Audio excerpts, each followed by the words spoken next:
Bonsoir à toutes et bonsoir à tous. J'espère que vous avez passé de bonnes vacances. Nous dirons que ce soir, c'est la rentrée. Donc, nous allons faire l'appel des membres. Valérie Luciani, merci.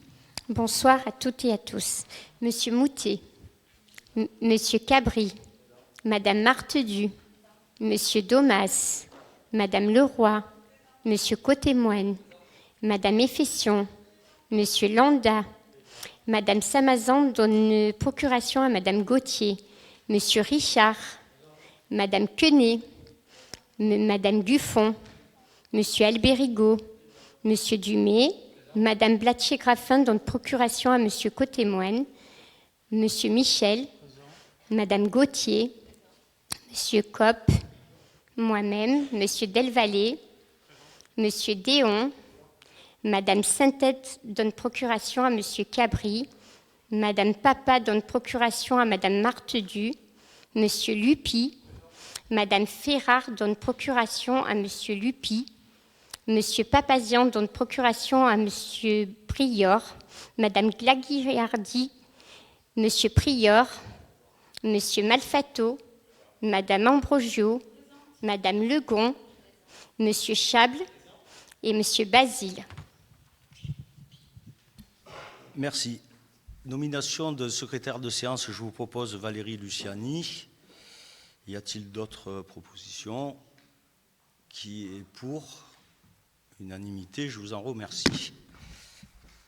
Nous allons passer à l'approbation du procès-verbal de la séance du 29 juin 2023. Y a-t-il des observations?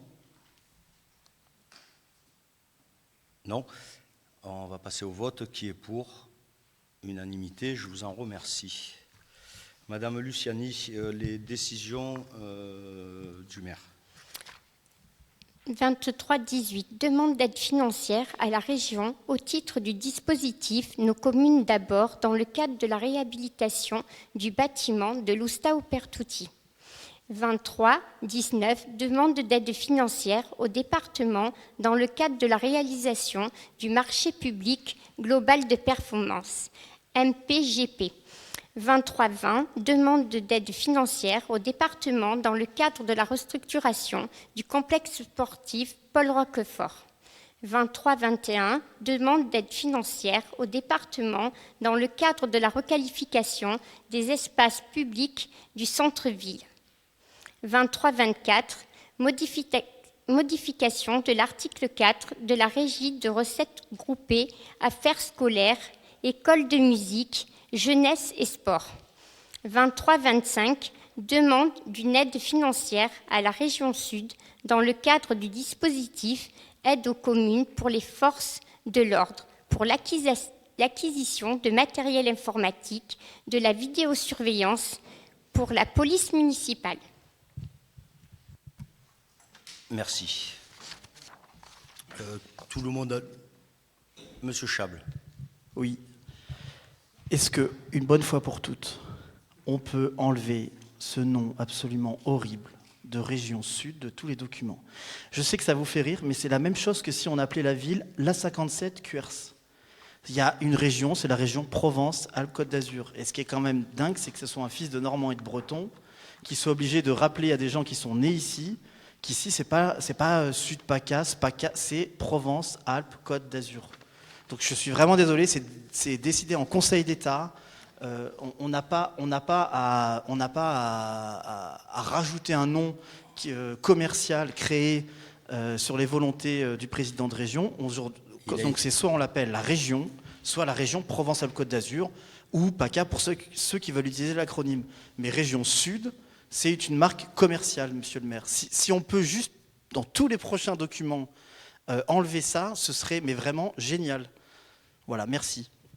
On mettra les deux, puisque ça a été délibéré quand même à la région Sud, non. Provence-Côte d'Azur. Une région, c'est le Conseil d'État qui en fixe le nom.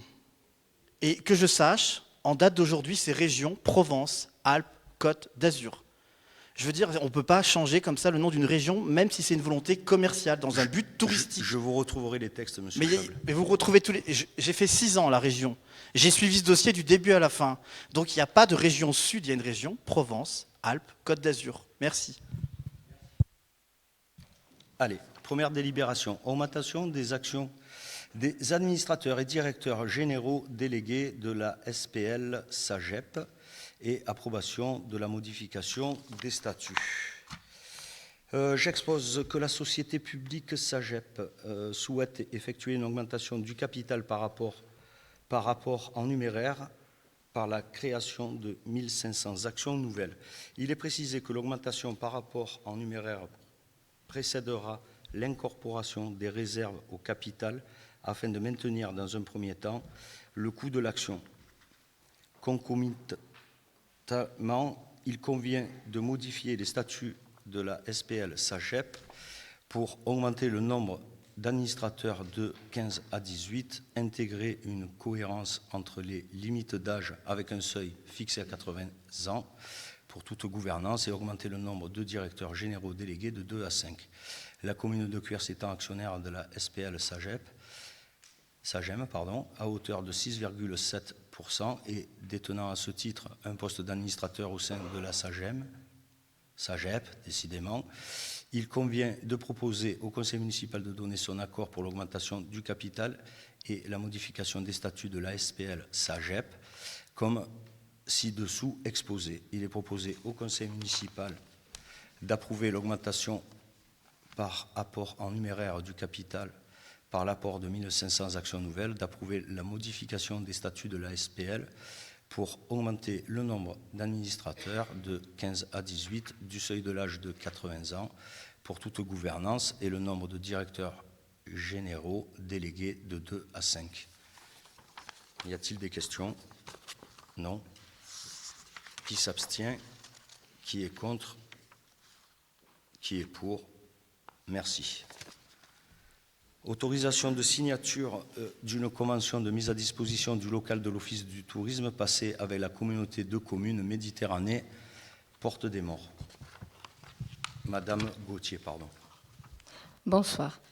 Je vous fais gré des visas. Considérant que la compétence de promotion du tourisme est exercée par la communauté de communes depuis le 1er janvier 2017 en vertu de la loi NOTRe du 7 août 2015, qu'en application des dispositions de l'article L5214.16 du CGCT, une communauté de communes peut confier par convention la gestion de certains services relevant de ses attributions à une commune membre.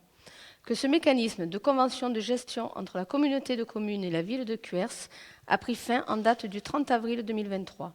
Il convient de passer une convention de mise à disposition du service de la promotion de tourisme. L'avis de la Commission administration générale, ressources humaines, communication en date du 13 septembre 2023. J'expose qu'en application des dispositions de l'article L5216 du CGCT, la communauté de communes Méditerranée Porte des Morts exerce la compétence de promotion de tourisme depuis le 1er janvier 2017. L'établissement public de coopération intercommunale a confié la gestion de cette compétence à l'Office du tourisme intercommunal. Conformément à la législation en vigueur, tout transfert de compétences entraîne de plein droit la mise à disposition de la collectivité bénéficiaire des biens meubles et immeubles utilisés à cette date de transfert pour l'exercice de la compétence. Il convient donc de conventionner afin de fixer les conditions de cette mise à disposition des biens immeubles utilisés pour l'exercice de la compétence de promotion du tourisme entre l'Office du tourisme intercommunal et la commune de Cuers. Il est proposé au conseil municipal d'approuver la convention de mise à disposition 6 annexée et d'autoriser monsieur le maire à signer la convention de mise à disposition. Y a-t-il des questions? Non, on va passer au vote. Qui s'abstient? Qui est contre? Qui est pour? Unanimité, je vous en remercie. Modification du tableau des effectifs. J'expose à l'Assemblée que, dans ce cadre, il convient de modifier le tableau des effectifs afin de répondre aux besoins des directions et services de la collectivité et de tenir compte de l'évolution des missions assurées.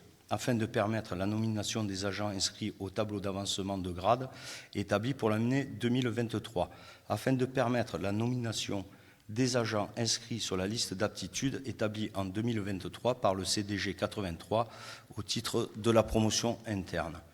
Je vous rappelle qu'on est une commune où on a moins de 350 employés et que donc on est assujetti au CDG 83 pour la promotion interne.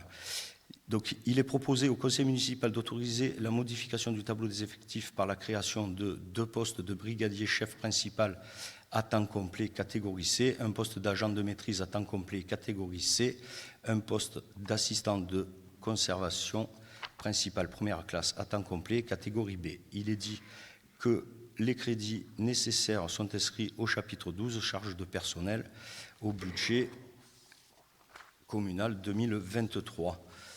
Y a-t-il des questions? Monsieur Chable, je vous en prie. Oui. Alors, merci de me laisser la parole. Il était temps, bravo pour le recrutement, en tout cas, je l'espère très rapide, de ce qu'on appelle communément une archiviste. Pardon, on ne va pas l'appeler, voilà. Il était temps, je voudrais un petit peu qu'on fasse le point, mais j'ai reçu plusieurs alertes, je voulais voir ce qu'il en est réellement. Ça fait quelques mois que, littéralement, les archives sont en dormance.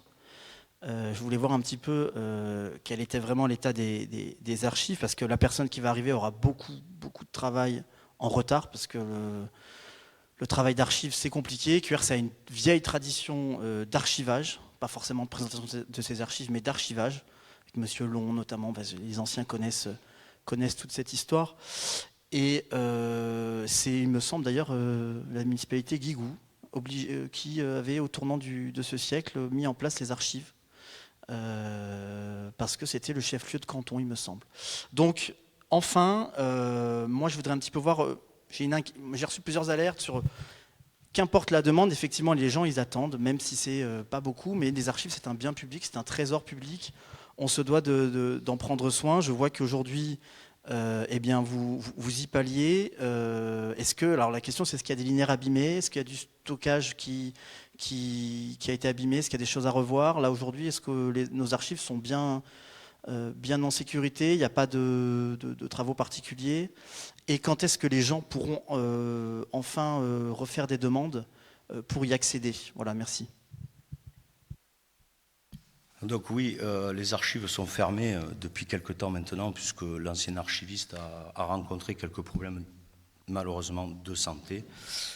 Il était important de trouver une personne très professionnelle, parce que, comme vous dites, il y a les archives, il y a le patrimoine, et puis il y a la partie archives, aussi bien relation avec la mairie, les archives des services, les archives qui sont déjà sur site. Il y a eu un audit de fait par le Centre de gestion des archives départementales. Il y a des travaux qui vont être faits et entrepris avec eux, parce que quand même, question patrimoine, il y a quand même de belles œuvres et qu'il faudra restaurer. Et tous les travaux de sécurité de sécurité pour ces archives ont été déjà réalisés, et s'il faut en faire d'autres, on les fera.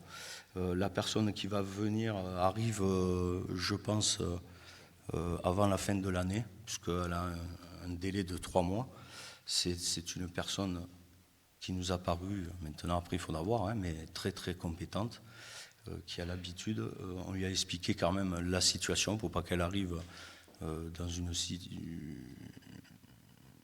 pour pas qu'elle arrive et qu'elle tombe entre guillemets des nues de ce qui se passe.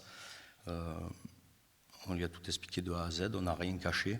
En attendant, on va peut-être embaucher un contrat sur 2-3 mois là, pour commencer à ouvrir les archives si les gens veulent venir récupérer ne serait-ce que des informations. Voilà. Et qu'elle s'occupe aussi de la partie patrimoine. C'est une jeune Quersoise qui a fait toutes ses études là-dessus. J'espère que j'ai répondu à votre questionnement. Voilà. On va passer au vote. S'il n'y a pas d'autres questions, bien sûr. Qui est contre? Qui s'abstient? Qui est pour? Unanimité, je vous en remercie. Autorisation de signature de l'avenant de contrat collectif prévoyance, maintien de salaire, passé avec la mutuelle nationale territoriale. Je vous rappelle, je vais vous raconter une petite histoire. Hein. C'est comme chaque année, la mutuelle MNT confirme une dégradation due à la conjoncture, mais la conjoncture nationale, hein, ce n'est pas la conjoncture cuersoise. Et de ce fait, le nouveau taux va être de 5,79%.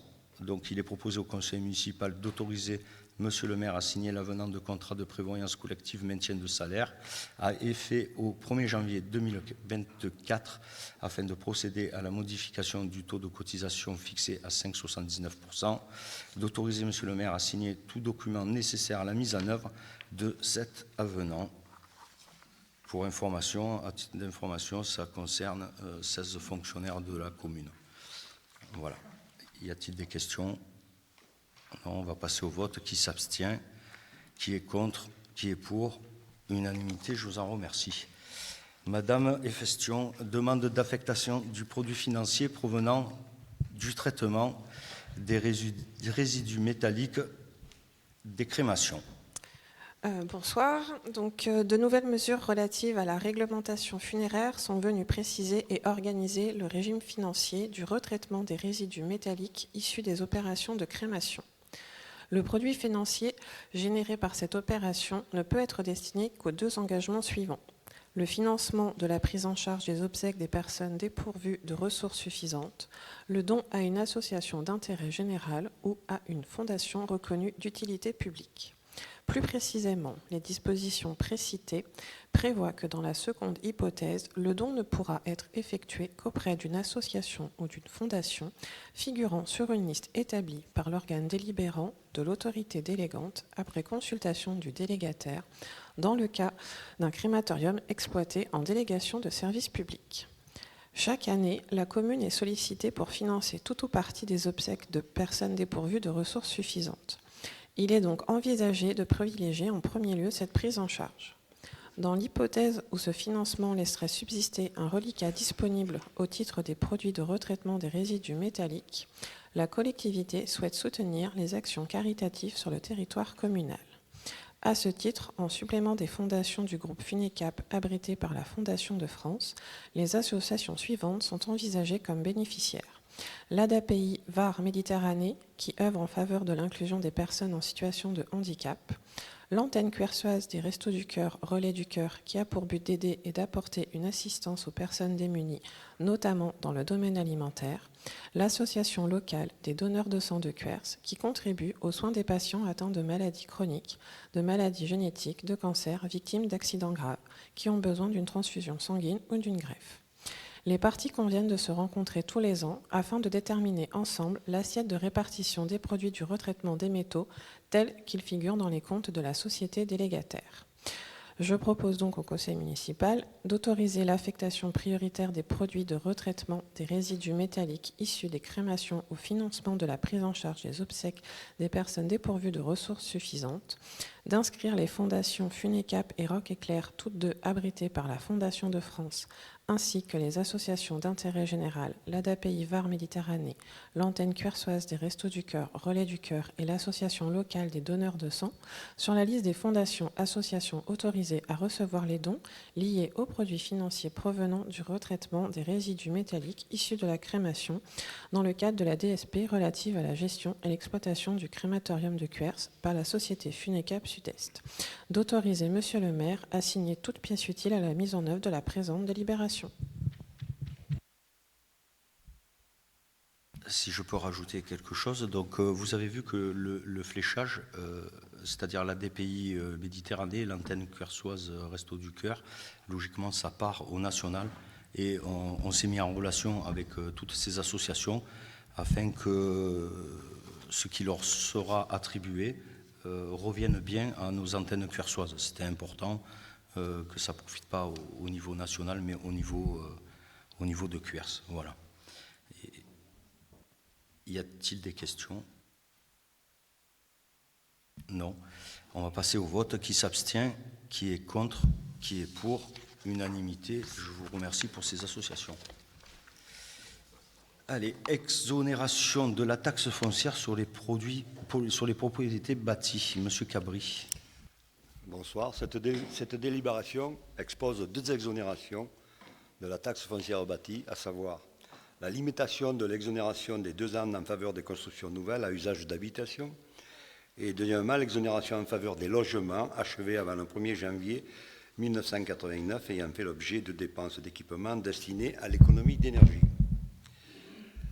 La réforme fiscale mise en œuvre au 1er janvier 2023 a conduit à la disparition de la taxe d'habitation sur la résidence principale du panier de recettes fiscales de la ville et son remplacement par le produit de taxe foncière sur les propriétés bâties départementales. Par délibération 2005-06-21, la ville de Cuers avait décidé la suppression de l'exonération de la part communale de la taxe foncière sur les propriétés bâties pour les immeubles à usage de l'habitation qui ne sont pas financés au moyen de prêts aidés par l'État. Cette délibération, du fait de la réforme fiscale et du regroupement des parts de foncier bâti, a été rendue caduque, cessant ainsi de produire ses effets en 2022 et en 2023. Le conseil municipal peut limiter l'exonération de 2 ans de la taxe foncière sur les propriétés bâties pour les immeubles à usage d'habitation qui ne sont pas financés au moyen des prêts aidés de l'État en faveur des constructions nouvelles, addition de construction, reconstruction, conversion de bâtiments ruraux en logements. Ce dispositif permet de limiter l'exonération en appliquant un taux entre 40 et 90%. La délibération proposée propose un taux d'exonération à 40%, permettant ainsi à la commune de bénéficier d'une taxe foncière bâtie partielle à 60% durant 2 ans. La majorité des villes du département a voté cette délibération. Actuellement, c'est 80 villes qui ont voté à 40% et 85 villes qui ont voté sur l'ensemble de cette exonération. Le plus avantageux financièrement pour la collectivité était d'appliquer une limitation à 40% d'exonération. À titre indicatif, il y a 2 simulations des recettes que nous aurions pu recevoir avec ce dispositif à ce taux, à savoir état nominatif, montant de base exonéré 2022, 223 335 multiplié par 48,81%, c'est-à-dire la taxe qu'on avait, la nôtre, plus celle du département. Ça donne à peu près 65 000 euros 405. Le montant des bases exonérées en 2023, ça donne un résultat de 104 175,86 euros. Pour l'usager, sur une simulation sur une base imposable de 500 euros, avant la réforme, la part communale était à 166 euros, la part départementale était exonérée d'office. Montant 166,6 euros pour l'usager. Après réforme, transfert de la part départementale à 63,32%, plus 15,49%, ce qui donnait 48,81%. La part communale était donc à 244,55 euros et l'exonération à 40%, soit une part exonérée à 60%, c'est-à-dire 146,43. Montant total, 146 euros, ce qui fait que pour l'usager, il y aura une baisse de 20 euros par tranche de 500 euros. Voilà.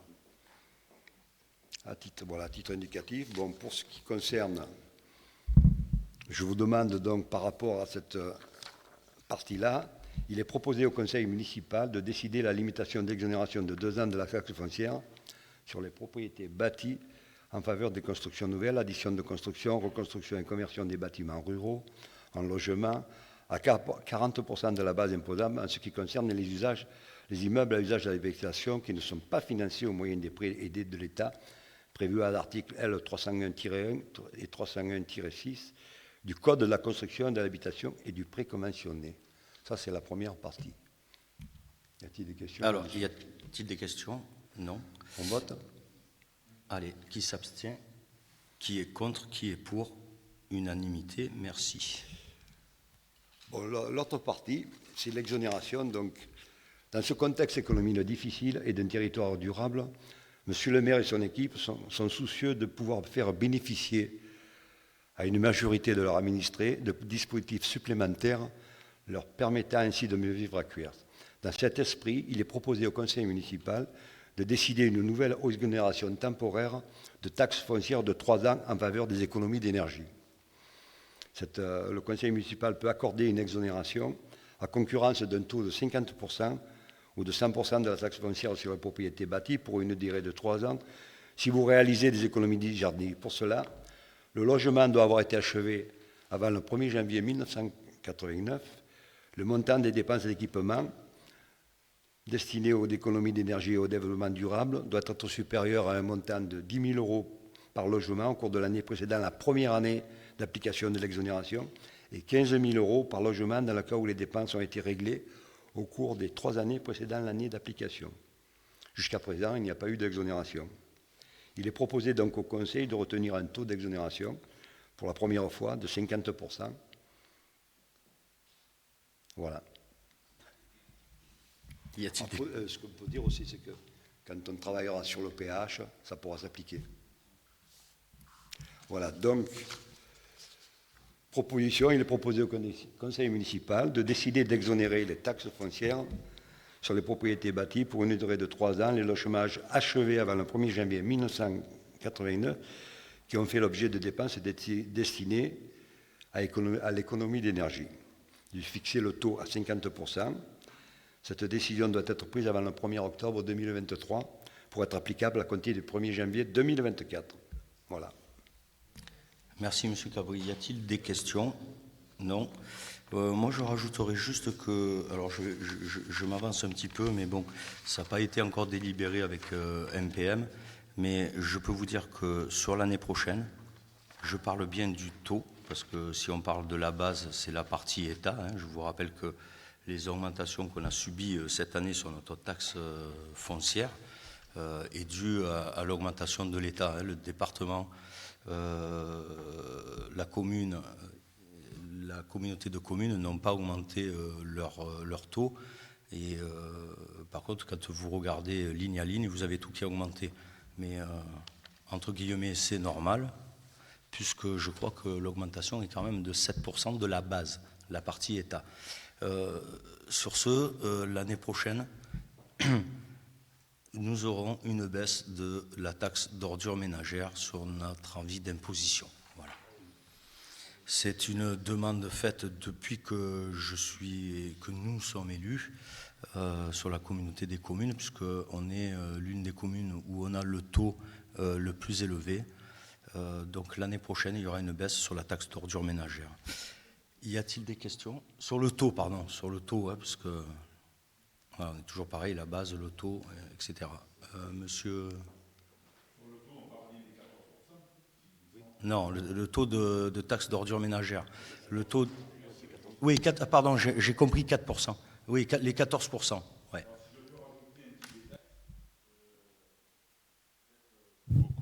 Beaucoup ne le savent pas.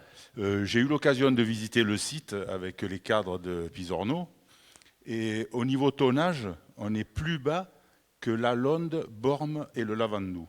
Et qu'eux, ils sont à 12%. Donc c'est une balle dans votre camp. Vous pouvez parler du tonnage et pour faire baisser le taux. Oui, tout à fait, Eric. À l'époque, on n'était pas élus tous, mais à l'époque, quand la communauté de communes a récupéré la compétence, ils ont récupéré les taux qu'avait chaque commune. Et il est vrai qu'ils ont récupéré le taux de 14% de la commune de Cuers. Ce qui n'est pas trop logique, mais bon, c'était comme ça. Donc l'année prochaine, on aura une petite baisse du taux et un équilibre sur toutes les communes. Voilà. On va passer au vote. Qui s'abstient? Qui est contre? Qui est pour? Unanimité, je vous en remercie.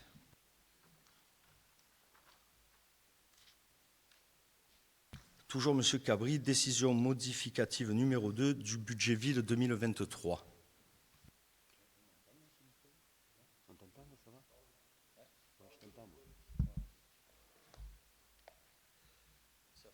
Considérant qu'il y a lieu de procéder par décision modificative. Allô? Vous ne m'entendiez pas? Excusez-moi. Il y a lieu de procéder par décision modificative numéro 2 à des ajustements budgétaires. Il y a eu l'avis favorable de la commission numéro 2, Finances, Proximité, Sécurité, Famille et Loisirs. L'opportunité de cette délibération, la décision modificative propose une ouverture en crédit en recettes d'investissement au chapitre 16 emprunt pour un montant de 1 450 000. C'est un très bon dispositif qui nous a été approprié par la Banque de Territoire. La ville de Cuers s'est engagée dans une démarche de performance énergétique dont les travaux dédiés vont générer des économies d'énergie. Pour faire de la réduction des consommations d'énergie un levier de financement de notre projet de rénovation énergétique, la Banque des Territoires a mis en place le dispositif de financement Intracting. Les économies d'énergie générées par les travaux énergétiques vont permettre de rembourser une partie de l'investissement réalisé. La Banque des Territoires sera donc remboursée avec les économies générées par les travaux sur une période de 13 ans, sachant que le marché que nous avons, c'est sur une période de 10 ans. En somme, notre engagement dans la transition énergétique va nous permettre de réduire nos factures d'énergie, de financer les travaux grâce à nos économies de fonctionnement en limitant notre investissement initial et bien sûr les intérêts appropriés. Cette avance consentie par la Banque des Territoires est à 2%. Ce montant sera inscrit en recettes d'investissement, sachant que même si c'est inscrit en recettes d'investissement, quand on va faire le topage pour le financement, on a encore un peu de marge pour le faire. Notons également les éléments suivants. En recettes d'investissement, nous en sommes à 2 701 286. Les notifications de subventions suivantes: région complexe sportif pour 220 000 euros, département pour le Lustau Pertuti pour un montant de 55 000 euros, l'Agence nationale de l'habitat relative à l'État pour un montant de 16 776 euros, les amendes de police pour un montant de 231 777 euros, et donc nous ferons un virement direct de la sanction de fonctionnement à hauteur de 727 842. En dépenses d'investissement, les 2 701 286 rajusteront les crédits de telle manière à ce que déjà on ait les potentiels pour commencer à réfléchir sur l'année 2024. Donc ça avance notre budgétisation dans le cadre des investissements. En recettes de fonctionnement, les 885 370 euros, ça a été par rapport au réajustement de la fiscalité due à l'évolution des bases données par l'État et la notification de subvention par l'Agence nationale du sport pour permettre le sport nage pour les enfants de l'école. Ah, c'est ça? Pas la noyade. Savoir nager pour les enfants. Voilà. En dépenses de fonctionnement, c'est ce que je viens de vous dire. Rajustement des crédits alloués. Alors là, on a fait un gros effort encore cette année, au mois de septembre, pour l'ODEL et pour les enfants à hauteur de 93 500. Nous avons cette fois-ci mis l'ensemble des écoles, que ce soit les maternelles et les primaires, dans le cadre de l'ODEL, que ce soit le temps méridien ou que ce soit le périscolaire. Et ensuite, pour Garrigues aussi, pour la nourriture de nos enfants, nous avons fait un gros effort, puisque bon, il y a eu des augmentations significatives de 62 000 euros de la nouvelle taxe sur les locaux et parking pour un montant de 2 336 euros. Donc les 62 000 euros pour la Garrigue, c'est vraiment pour les rajustements des augmentations et de l'évolution de la façon de gérer les repas. Voilà. Je crois que j'ai fini. Donc j'ai proposé au Conseil d'approuver la décision modificative numéro 2 en section de fonctionnement à hauteur de 885 378 et en section d'investissement à hauteur de 2 701 286. Je vous remercie. Merci, M. Cabri. Oui. M. Chablin. Juste un petit point technique, Monsieur Cabri, excusez-moi, avant de poursuivre. À la fin, vous venez de parler de 62 000 euros pour Garrigues, et après, vous avez enchaîné sur une histoire de taxes. Je suis désolé, je n'ai pas suivi ce moment-là.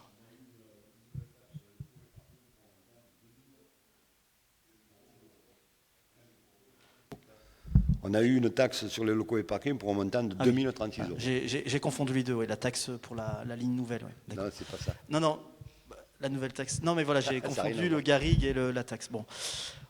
Sur le reste, c'est explication de vote d'abord, effectivement, même si, et je peux en tirer une satisfaction, j'en dirai après, mais on votera quand même contre, parce que c'est la poursuite du budget primitif.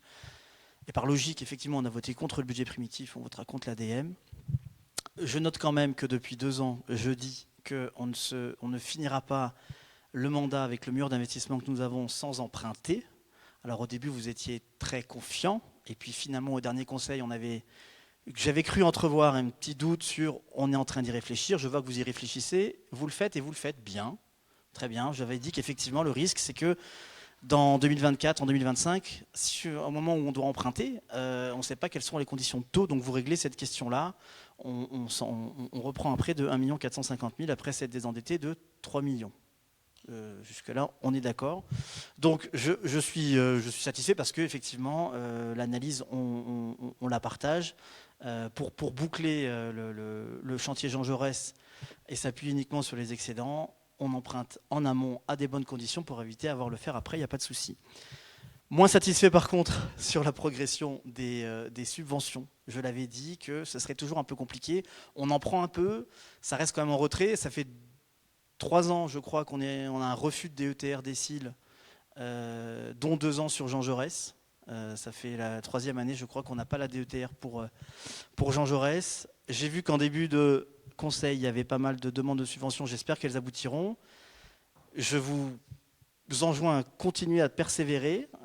Pour l'instant, je ne suis toujours pas satisfait du montant des subventions que nous récoltons, mais ça, vous non plus, je présume. Mais voilà, donc mes 2 observations que je fais depuis 2 ans et demi, 3 ans maintenant sont plutôt confirmées. L'une dans le bon sens, puisque je préfère qu'on emprunte à 2%. Il faut le dire aux gens, il faut avoir l'honnêteté de dire aux gens qu'on a, avec Jean Jaurès, il y a un mur d'investissement et on partage le constat en 2025. Et effectivement, je préfère que ce soit aujourd'hui à 2% avec la Banque des Territoires qui est quand même j'allais dire un mot conciliante. Non, elle n'est pas conciliante, mais elle est spécialisée et elle est le soutien de l'État pour aider les collectivités. Donc, tant mieux, c'est un bon taux et ça ferait faire des économies. Mais pour les subventions, allons-y, il faut poursuivre. Et j'espère que l'année prochaine, après 3 défaites de rang, pardonnez l'expression, on aura enfin cette DETR décile pour le projet Jean Jaurès. Je vais vous répondre. Je suis, pour une fois, peut-être d'accord avec vous. Les subventions de l'État sont très compliquées à avoir. Pour preuve, j'étais, pas la semaine dernière, parce que je n'étais pas sur Cuers, mais la semaine d'avant, je me suis un peu énervé. J'ai pris rendez-vous avec le secrétaire général de la préfecture pour mettre tout à plat l'histoire des subventions. Et je lui ai fait comprendre qu'il y avait beaucoup d'effets d'annonce. On a 40 milliards à droite, on a 30 milliards à gauche, on a... Seulement, sur le territoire du Var, comme sur chaque territoire, dans chaque département, ce n'est pas la réalité. Je veux dire, je crois que sur le département du Var, il y a 7 millions pour 153 communes. Donc je vous laisse faire le total. On était avec Virginie Guyen et on y a expliqué notre point de vue assez sèchement, dans la bonne humeur, mais on lui a expliqué qu'on n'était pas là non plus pour ramasser des miettes, quoi. Donc à suivre. Par contre, la Banque des Territoires, comme vous l'avez dit, travaille avec l'État et va nous permettre, je l'espère, d'avoir un petit peu plus sur le fléchage que l'on a fait sur le fonds vert. Voilà, donc nous sommes toujours dans l'attente. Nos services sont en relation directe avec le service de la préfecture et des subventions. Je dirais à suivre. Voilà, si ça peut répondre à votre questionnement. S'il n'y a pas d'autres questions, on va passer au vote. Qui s'abstient? Qui est contre? Qui est pour? Je vous en remercie.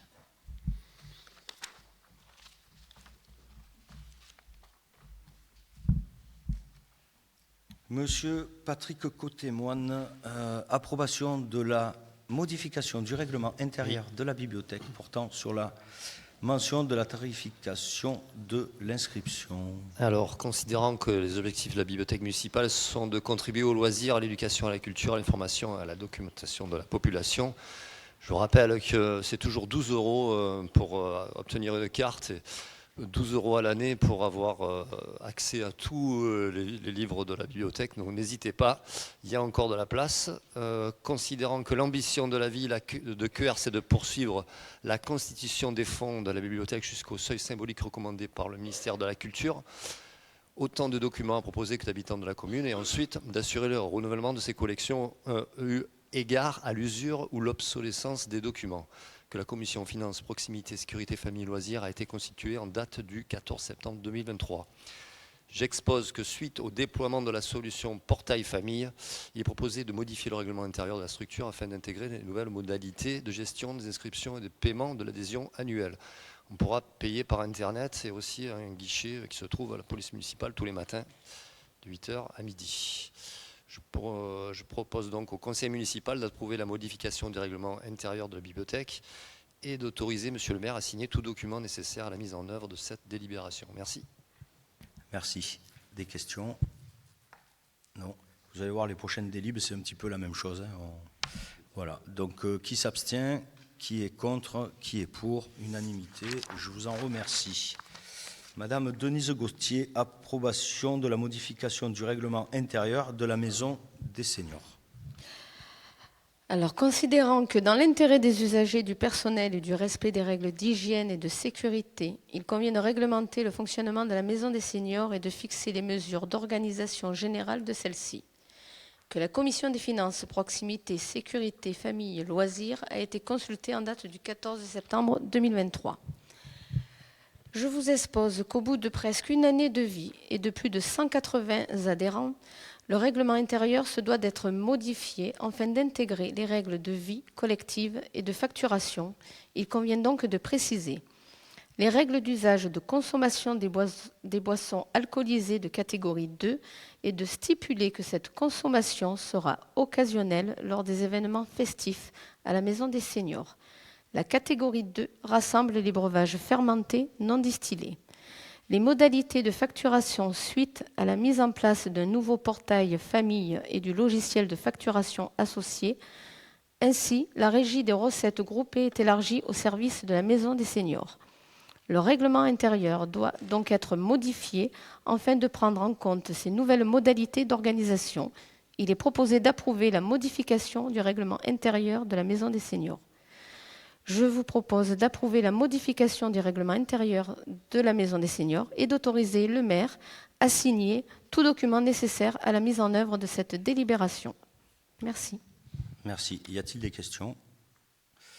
Juste pour rappeler qu'il n'y avait plus, quand on est arrivé de Maison de Seniors, un foyer qui, avant, était en déclin. Les personnes partaient dans d'autres communes et je suis ravi que nous ayons 180, même je crois qu'on les dépasse maintenant, là, cette année, 180 personnes, 180 anciens Cuersois qui viennent pour les différentes activités ou sorties ou pour un moment convivial, une partie de cartes, etc. etc.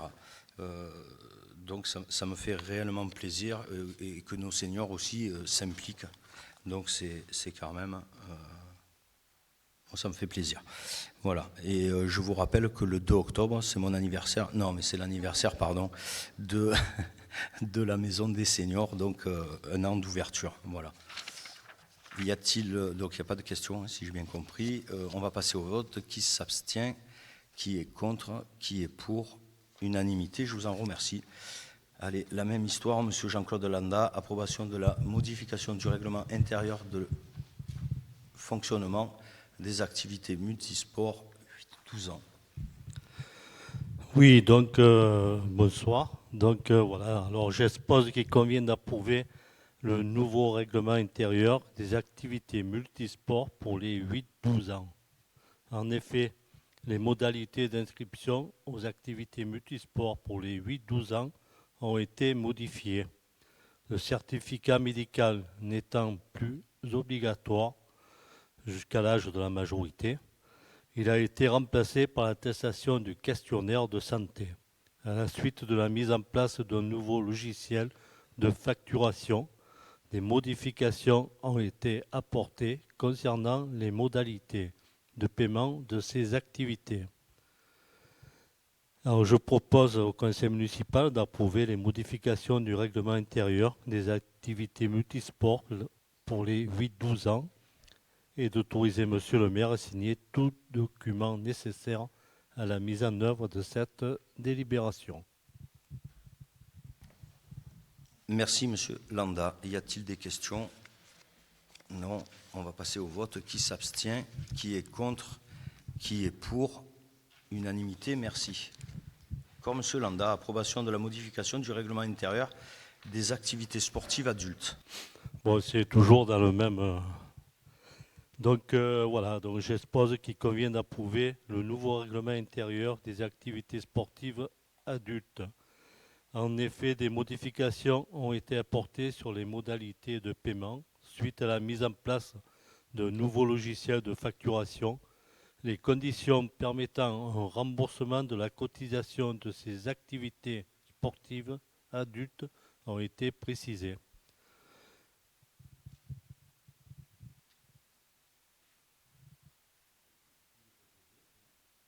Oui, ben, oui. Il est proposé donc au conseil municipal d'approuver le règlement intérieur des activités sportives adultes et d'autoriser donc monsieur le maire à signer tout document nécessaire à la mise en œuvre de cette délibération. Merci de votre proposition, monsieur Landa. Y a-t-il des questions? On passe au vote. Qui s'abstient? Qui est contre? Qui est pour? Unanimité. Je vous en remercie. Madame Leroy, approbation de la modification du règlement intérieur de la restauration scolaire. Bonsoir. J'expose qu'il convient d'approuver le nouveau règlement intérieur de fonctionnement de la restauration scolaire dans les écoles de la ville. L'article sur les tarifs et le paiement a été modifié. Modification de la date de prélèvement pour les familles ayant opté pour ce mode de règlement. L'article sur la discipline a également été modifié en mentionnant la mise en place d'un protocole de remontée des difficultés rencontrées avec les enfants sur le temps de la restauration scolaire. Il est proposé au conseil municipal d'approuver le règlement intérieur de fonctionnement de la restauration scolaire, d'autoriser monsieur le maire à signer tout document nécessaire à la mise en œuvre de cette délibération. Merci. Y a-t-il des questions? Non. Donc on a modifié, vous avez vu, vous avez entendu ou vous avez lu sur les difficultés rencontrées. En effet, depuis quelques années, on a un problème sociétal et on a de plus en plus de temps en temps des enfants qui sont désagréables, pour ne pas dire autre chose, avec le personnel communal. Je n'accepterai pas ces comportements. Voilà. C'est pour ça qu'on a aussi modifié le règlement intérieur à cet effet. Voilà. On va passer au vote. Qui s'abstient? Qui est contre? Qui est pour? Unanimité. Je vous en remercie. Monsieur Jean-Claude Landa, autorisation de signature d'une convention de mise à disposition de biens municipaux et de mandat passé avec l'association Tennis Club. Alors, considérant que l'association Tennis Club Cuersois est une association régie par la loi du 1er juillet 1901, ayant pour mission de proposer et d'encadrer la pratique du tennis à Cuers pour tout public, que la ville de Cuers souhaite mettre à disposition de l'association ses équipements communaux, qu'il convient de préciser les engagements des deux parties et les modalités financières prévues dans le cadre de la redevance due, notamment pour l'occupation du domaine public.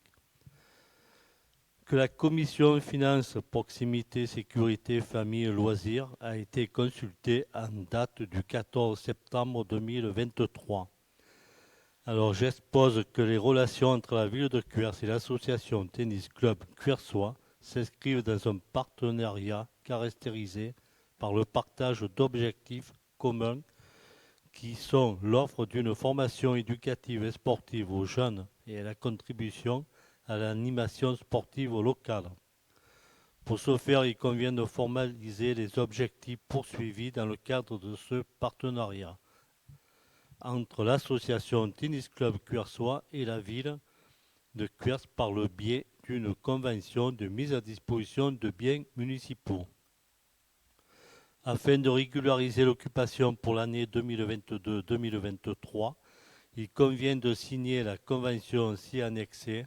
Cette dernière permettra de prendre acte de cette occupation et d'autoriser une mise à disposition pour l'année 2023-2024. Cette convention précisera l'utilisation privative des équipements par les professeurs de tennis et à des fins d'exercer une activité lucrative qui donnera lieu au versement par le tennis club cuersois d'une redevance à la ville de Cuers.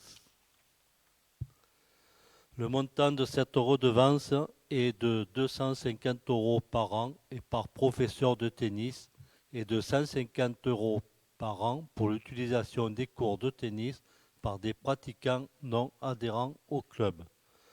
L'association Tennis Club Cuersois s'engage par ailleurs à poursuivre notamment les objectifs suivants.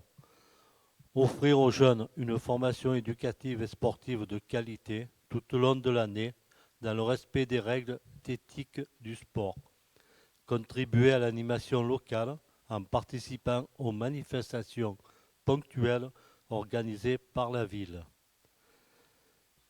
Je propose d'approuver la convention de mise à disposition des biens municipaux et de mandat définissant les objectifs que l'association Tennis Club Cuersois s'engage à poursuivre dans le cadre de son projet statutaire. D'autoriser Monsieur le maire à signer tout document nécessaire à la mise en œuvre de cette délibération. Merci pour votre proposition, Monsieur Landa. Y a-t-il des questions? Non.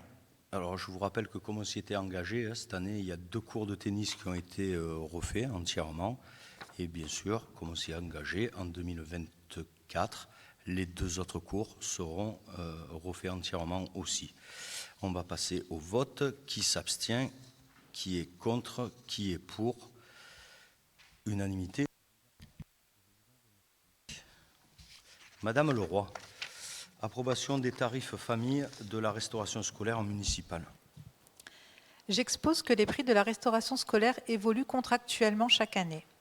La formule de révision prend en compte l'indice de référence du mois de mai 2023, soit un coefficient de 1,02406. La revalorisation du repas scolaire pour l'année scolaire 2023-2024 est de 2,4%, soit 4 centimes d'euros d'augmentation par repas pour les familles.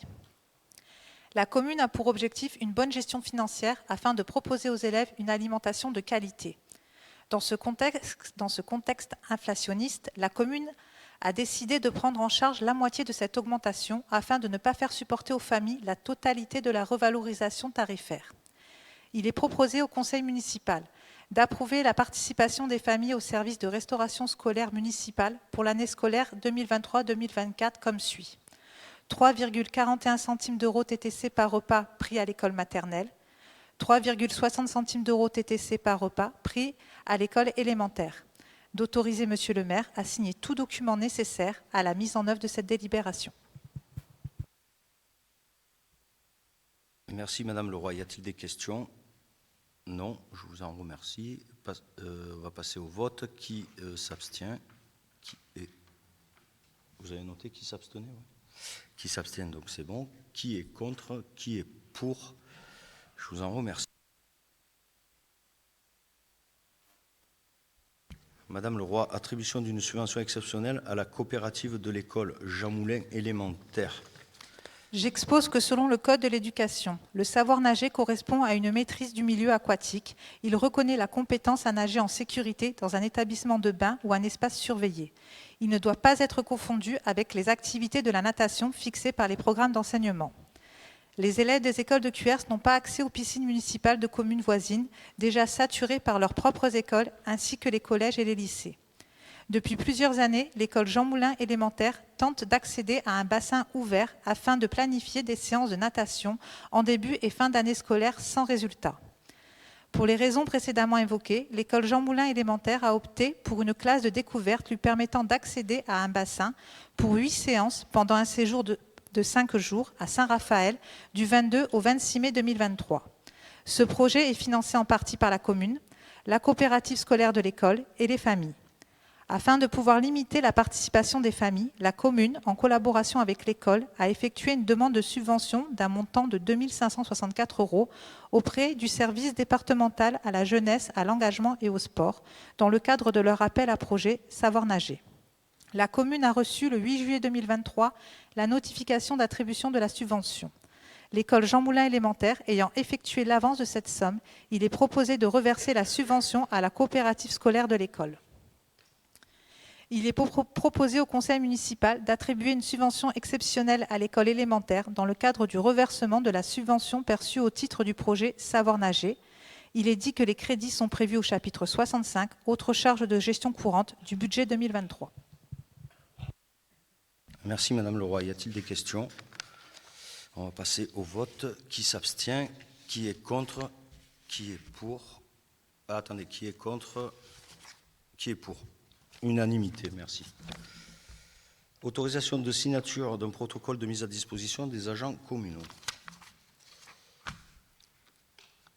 Considérant que la ville souhaite garantir la continuité et la qualité de services publics délégués dans le cadre de son partenariat avec l'ODEL, comme on vous l'a dit il y a un petit peu quelques délibes avant, que le protocole de mise à disposition de personnel permettra de formaliser les modalités de cette collaboration, que la commission des finances, proximité, sécurité, famille, loisirs a été consultée le 14 septembre 2023. J'expose que dans un contexte d'une politique éducative dynamique et équitable, une offre d'activités périscolaires de qualité est un environnement propice au développement des enfants. La ville a souhaité déléguer la mise en place de ces activités périscolaires à l'ODEL dans le cadre du contrat de concession et qu'à ce titre, le personnel communal intervenant auprès des enfants sera mis à disposition de l'ODEL pendant les temps périscolaires afin de garantir un encadrement optimal pour les élèves. Cette nouvelle organisation des temps périscolaires présente les points positifs suivants pour les familles et les agents de la ville. Amélioration significative de l'encadrement de la pause méridienne et des temps périscolaires du matin et du soir dans les écoles maternelles correspondant aux normes de la caisse d'allocation familiale et de la délégation régionale à la jeunesse et au sport, en l'occurrence un adulte pour 14 enfants. Mise en place des projets pédagogiques en lien avec le temps scolaire. Je propose au conseil municipal de m'autoriser à signer le protocole si annexé de mise à disposition du personnel communal. Y a-t-il des questions? Non. Donc voilà, et comme on vous l'a dit tout à l'heure, sur les écoles maternelles, nous n'avions pas, c'est la commune qui s'occupait de nos petits, afin aussi de sécuriser ce temps et de leur apporter aussi des activités. On a passé encore une convention avec l'ODEL qui va permettre d'animer tous ces petits chérubins. Voilà. On va passer au vote. Qui s'abstient? Qui est contre? Qui est pour? Je vous en remercie. Monsieur Landa, abrogation de la subvention 2023 à l'association Plein Fer.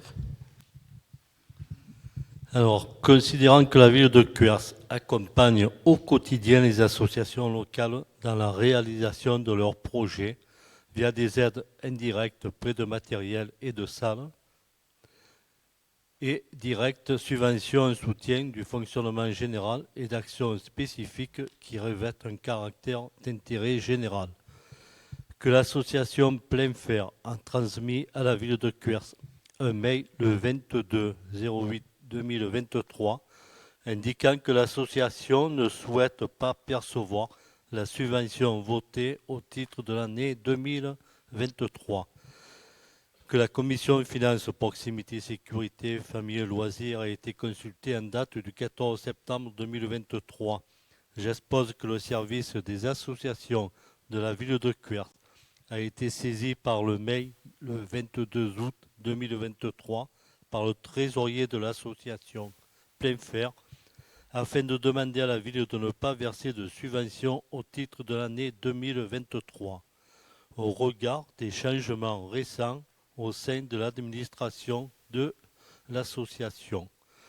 Donc je propose au conseil municipal d'abroger le versement de 2 000 € à l'association Plein Fer et d'autoriser Monsieur le maire à signer tout document nécessaire à la mise en œuvre de cette délibération. Merci, Monsieur Landa. Y a-t-il des questions? Tout est dit, tout est expliqué dans la délib, donc on va passer au vote. Qui s'abstient? Qui est contre? Qui est pour? Je vous en remercie. Monsieur Jean-Claude Albérigo, je pense qu'il va nous raconter une histoire sur l'autorisation de signature de l'avenant numéro 3 à la convention constitutive de groupement de commandes d'achat électrique.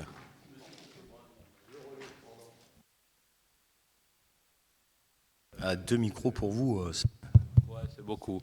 Donc j'aurais du mal à raconter une histoire sur le sujet.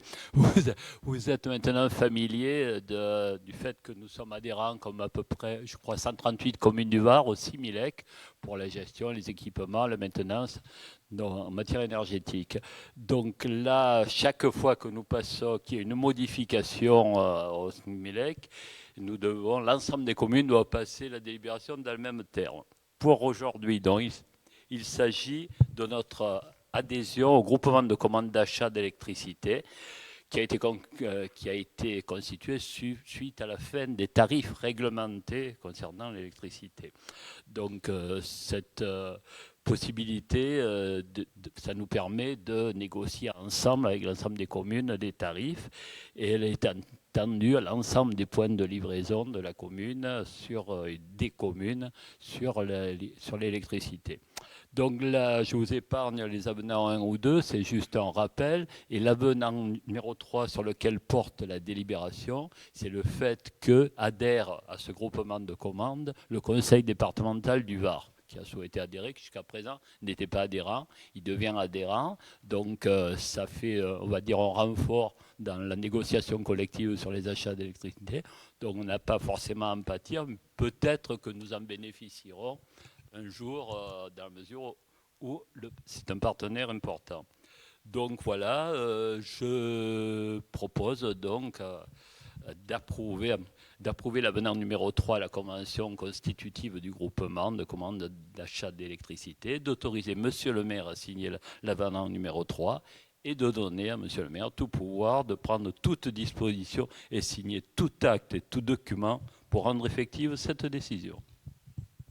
Merci Jean-Claude. Y a-t-il des questions? On va passer au vote. Qui s'abstient? Qui est contre? Qui est pour? Unanimité, je vous en remercie.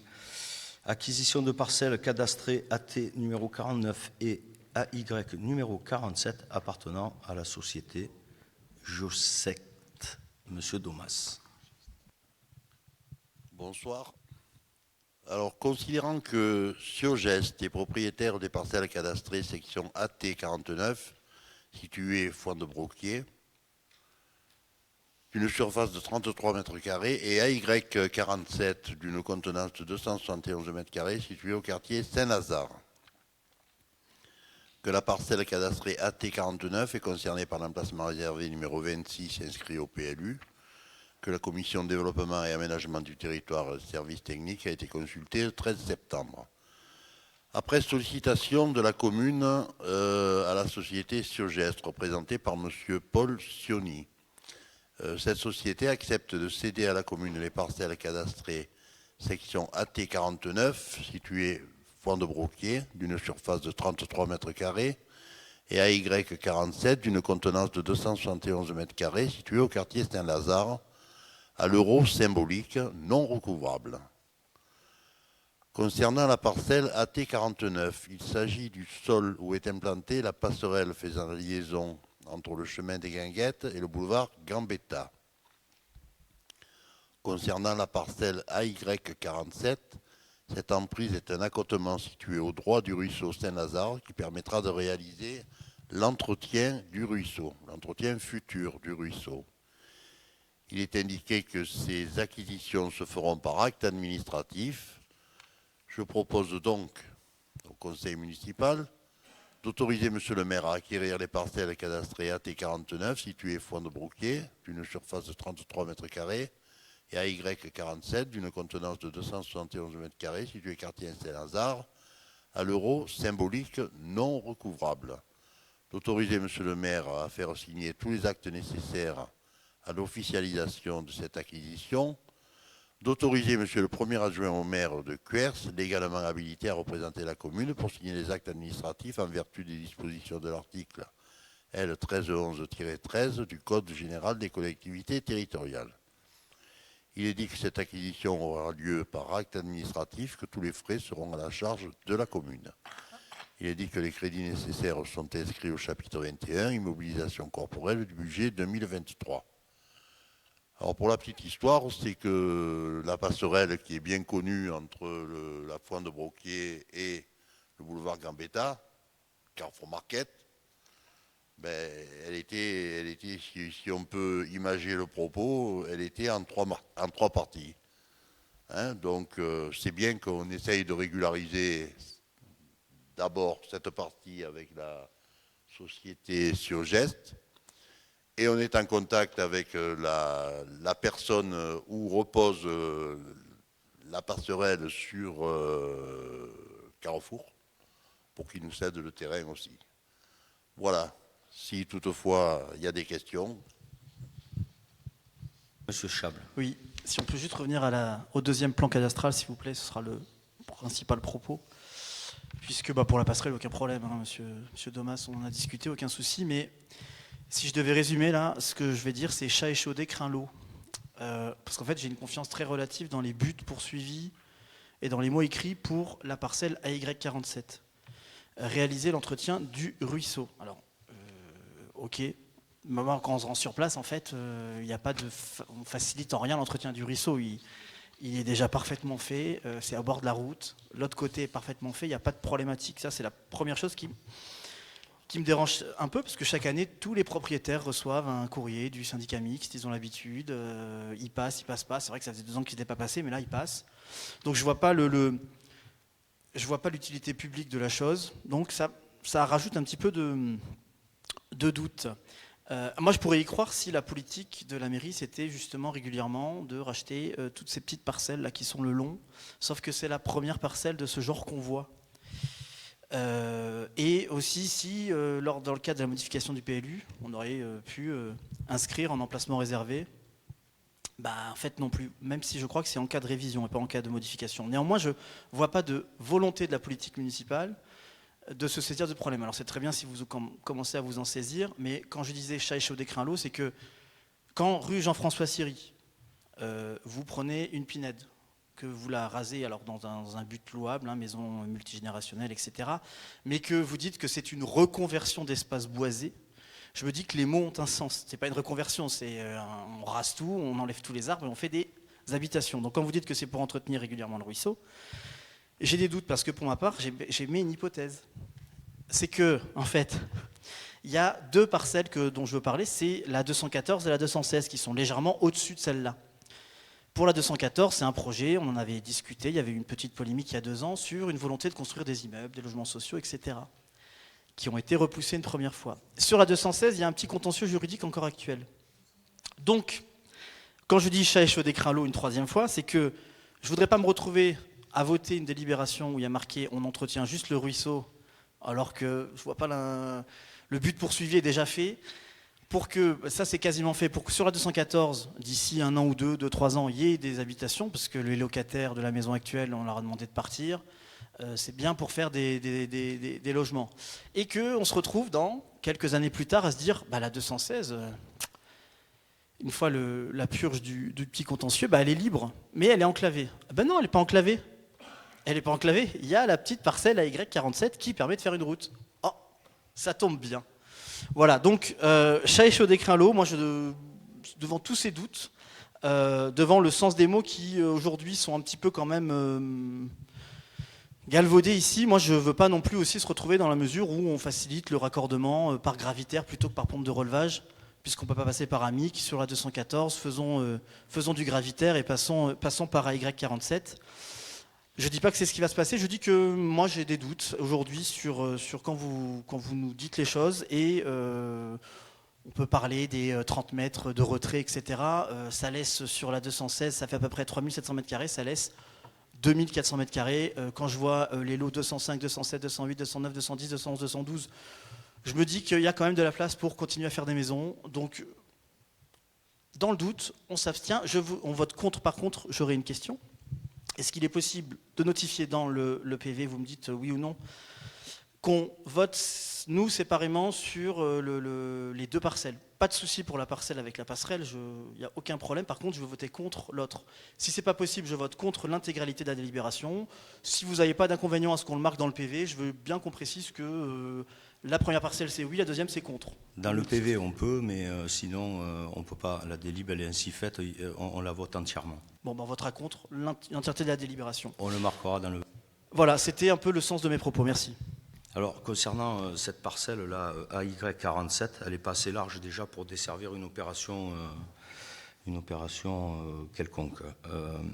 Il faut penser que là, on est sur le bassin versant du Gapeau et sur le Saint-Lazare. Je veux dire, et à un moment donné, il faudra que soit la commune, soit la communauté des communes, on est encore en train d'en discuter, que pour l'entretenir et pour faire les travaux, on sera obligé d'acquérir toutes ces parcelles. Alors là, pour une fois qu'on nous la, entre guillemets, cède pour 1 euro, je ne vois pas pourquoi on se gênerait. Comme ça fait partie du papy, ça restera toujours piéton de ce côté-là. Ça ne bougera pas. Voilà ce que je voulais dire. Mais bon, dans un futur proche et à moyen terme, il va y avoir des travaux sur cette... d'après le papy, rivière, pour ne pas dire fleuve. Voilà. Après, cette parcelle AY, comme vous dites, est constructible. C'est cette fameuse parcelle où vous aviez participé à la manifestation à l'époque quand on a été élu. Stop nuisance béton, stop béton, je ne sais pas comment vous avez appelé ça, avec des personnes qui... alors je ne parle pas des personnes de la manifestation, mais... les personnes qui voulaient construire à l'époque nous avaient même pas tenus au courant. Ces personnes-là ont été évincées et sont interdites sur la commune, pour tout vous dire. C'est sûr, il y aura de la construction. Mais bon, je vous rappelle qu'on a refait une révision partielle du PLU. On a quand même baissé les taux de logements sociaux sur les parcelles. C'est-à-dire qu'on avait des parcelles, je le rappelle, à 30, 40, 50, 60, voire 100% de logements sociaux. On a tout redescendu à 40%. Et donc, je reste, et mon équipe reste très attentive à ce qui va se faire sur ces terrains, parce que d'autant plus que c'est une entrée de ville. Voilà. S'il n'y a pas d'autres questions, on va passer au vote. Donc, qui s'abstient? Qui est contre? Donc voilà, par contre ça sera marqué dans le procès voilà. Et qui est pour? Je vous en remercie. Monsieur Robert Domas, autorisation de signature d'un bail amphithéotique pour l'implantation d'une plateforme micro-industrielle de compostage sur la commune de Cuers, les alchimistes du Var. Alors, considérant que la commune a signé le 19 septembre 2022 une promesse synallagmatique de bail amphithéotique avec la société Solstice sur la parcelle dont elle est propriétaire rue de l'Initiative, cadastrée BB 136, ex 134, afin d'y édifier la construction d'un centre de compostage comportant un hangar ainsi qu'une zone d'activité extérieure et de stockage. Que la déclaration préalable de division en vue de bâtir a été délivrée le 13 décembre 2021, que la parcelle cadastrée section BB 136 fait partie du domaine public communal, que la parcelle cadastrée section BB 136 d'une contenance de 1546 m² n'est plus affectée à l'usage direct du public ni à un service public, dès lors que son maintien dans le domaine public ne se justifie plus. Il y a eu d'une part de constater la désaffection de la parcelle BB 136 pour une contenance de 1546 m², en tant qu'elle n'est plus utilisée pour le service public ni aucun autre service et qu'elle n'est pas ouverte au public, et d'autre part, de prononcer le déclassement du domaine public et de l'intégrer au domaine privé communal. Que les dispositions suspensives visées dans la promesse synallagmatique de bail amphithéotique ont été remplies, que la commission numéro 3 a été réunie. Alors, la ville de Cuers ainsi que la société Solstice ont rempli toutes les obligations visées dans la promesse synallagmatique de bail amphithéotique. Il sera acté que le bail amphithéotique sera consenti pour une durée de 30 ans, à compter de la date de signature de l'axe. La société Solstice et les alchimistes du Var versera une redevance annuelle de 12 000 € à compter de la mise en service de la plateforme de compostage pendant la durée d'1 an, qui pourra être acquittée en une seule fois à la mise en service, et une redevance annuelle de 15 000 € les années suivantes. Il est précisé que les frais d'acte seront à la charge de la SAS Solstice et les alchimistes du Var. Il est indiqué à l'Assemblée que préalablement à la signature du bail amphithéotique, il est nécessaire d'une part de désaffecter la parcelle BB 136 pour toujours la même contenance, en tant qu'elle n'est plus utilisée pour le service public ni aucun autre service et qu'elle n'est pas ouverte au public, et d'autre part d'en prononcer le déclassement du domaine public et de l'intégrer au domaine privé communal. Je propose donc au conseil municipal d'autoriser M. le maire à désaffecter la parcelle BB 136 d'une contenance de 1546 m², d'autoriser M. le maire à prononcer le déclassement du domaine public de la parcelle BB 136 et de l'intégrer au domaine privé de la commune en vue de la signature du bail amphithéotique, d'autoriser M. le maire à signer le bail amphithéotique si annexé entre la commune de Cuers et la SAS Solstice et les alchimistes, ou toutes les autres personnes qui se substituera, sur le terrain cadastré BB 136, pour une durée de 30 ans, à compter de la date de signature de l'acte authentique, et de donner à M. le maire tous les pouvoirs pour assurer l'exécution de la présente délibération et l'autoriser à signer tous les actes et documents s'y rapportant. Il est dit que les frais d'acte seront à la charge de SAS Solstice, les alchimistes du Var. Voilà. Merci. Y a-t-il des questions? Non. On va passer au vote. Qui s'abstient? Qui est contre?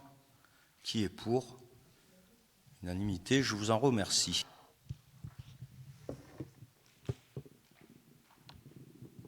Modification de la délibération numéro 2023-0401 approuvant la modification numéro 2 du droit commun du plan local d'urbanisme. Monsieur Robert Domas, c'est la dernière délibération. Considérant que suite au courrier du préfet, il y a lieu de modifier les documents d'urbanisme, que la commission numéro 3 développement et aménagement du territoire et services techniques a été consultée le 13 septembre 2023. Je rappelle à l'Assemblée que le dossier de modification numéro 2 a été notifié au préfet afin qu'il exerce un contrôle de légalité, le contrôle de légalité. Par courrier en date du 30 juin 2023, celui-ci a souhaité que la commune modifie le règlement de la zone AA, représentant le secteur de taille et de capacité limitée, STECAL, au mât du Lingousto, afin de limiter la construction de surfaces de plancher de 600 m². De ce fait, l'article A2, destination, sous-destination et nature d'activité soumise à des conditions particulières, alinéa 2.2, est modifié comme suit. Dans le secteur AA sont autorisées de nouvelles constructions à destination de restauration et d'hébergement hôtelier et touristique dans la limite maximale de 600 m² de surface de plancher et de 14 400 m² d'emprise créée. Il est donc proposé au conseil municipal d'approuver le dossier de modification de droit commun numéro 2 du plan local d'urbanisme sur le règlement de la zone agricole.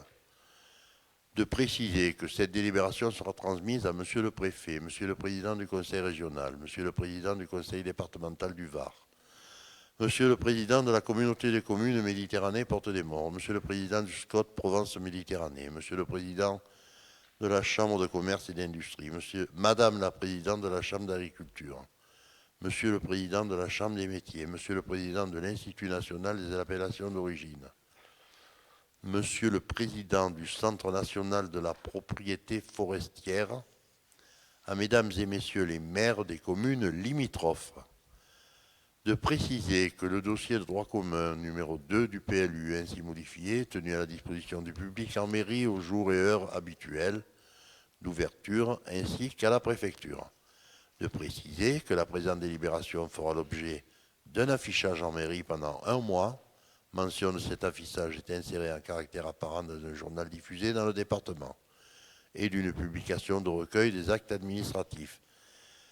De préciser enfin que la modification numéro 2 du plan local d'urbanisme et la délibération qui l'approuve seront publiées sur le portail national de l'urbanisme. La présente délibération deviendra exécutoire après exécution de l'ensemble des formalités prévues ci-dessus, la date à prendre en compte pour l'affichage étant celle du premier jour où il est effectué. Je vous remercie. Merci, M. Domas. Y a-t-il des questions? Non, on va passer au vote. Qui s'abstient? Qui est contre? Qui est pour? Je vous en remercie. Avant de lever la séance, une petite communication, comme chaque fin de séance de conseil municipal, pour vous annoncer les 3 événements organisés par la commune sur le mois d'octobre. Donc, comme je vous l'ai dit tout à l'heure, le mois d'octobre, vous allez avoir la semaine bleue qui va durer du 3 au 6. Vous avez Octobre rouge qui dure tout le mois. Rose, pardon. La journée économe dans le cadre de la semaine du développement durable. Quand je rentre dans le détail, donc le 2 octobre, nous fêtons les 1 an de l'ouverture de la Maison des Seniors. Du 2 au 8 octobre, l'ouverture de la 2e édition de la Semaine Bleue, où seront proposées beaucoup d'animations. C'est d'ailleurs sur le site de la ville, sur la page Facebook, etc. 7 octobre, c'est la 9e édition de la Ronde des Vignobles dans les plaines de Cuers. Attention, l'alcool, c'est avec modération. C'est une manifestation rigolote, pleine de vie et très sympathique. Et le 10 octobre, nous accueillerons au pôle culturel le forum sur bien vivre sa retraite. Le 12 octobre, donc, comme je vous l'ai dit, c'est la journée de sensibilisation sur l'environnement. Monsieur qui s'en occupe, Jean-Claude. Il y aura à 18h, le 12 octobre, un débat avec nos partenaires, donc la Maison régionale de l'eau, la Société Canal de Provence, le syndicat mixte du bassin versant du Gapot, la société Veolia et des partenaires du milieu associatif.